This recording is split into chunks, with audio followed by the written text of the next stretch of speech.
আজকে ডিউটি থেকে ফিরতে হয়ে গেছিলো সন্ধ্যা। ঢুকে গেলাম আমি মালদা ঢুকে সামনে মঙ্গলবাড়ির রেলগেটের কাছে এখানে বেশ লাইটিং হয়েছিল, কিছু পুজোর প্যান্ডেল হয়েছিল হয়তো।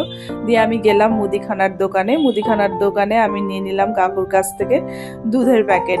নিয়ে আমি চললাম সামনে, মন্দিরে হচ্ছিল সন্ধ্যা আরতি, একটু দাঁড়িয়ে মায়ের আরতি দেখে নিলাম, বেশ ভালো লাগলো, মনটা বেশ শান্ত হয়ে গেল। দিয়ে আমি সামনের পথে হাঁটা দিলাম। দিয়ে নিলাম আমি টোটোতে উঠে আমি নেমে গেলাম বিহানি পেট্রোল পাম্পে। এই দাদার কাছে খাই মোমো। দাদা মোমোটা বেশ ভালোই বানায়, 5 পিস নেয় 20 টাকা, ভেজ মোমো ছিল, বেশ ভালোই ছিল খেতে। দিয়ে কাকুর কাছে সামনে আরেকটু এগিয়েই কাকু দেয় চপ। এই চপটা বেশ ভালো খেতে। এখানে চপের মেনু চার্ট তোমাদের সাথে শেয়ার করলাম। এই যে শীতকালে চপ খাওয়ার যে মজা।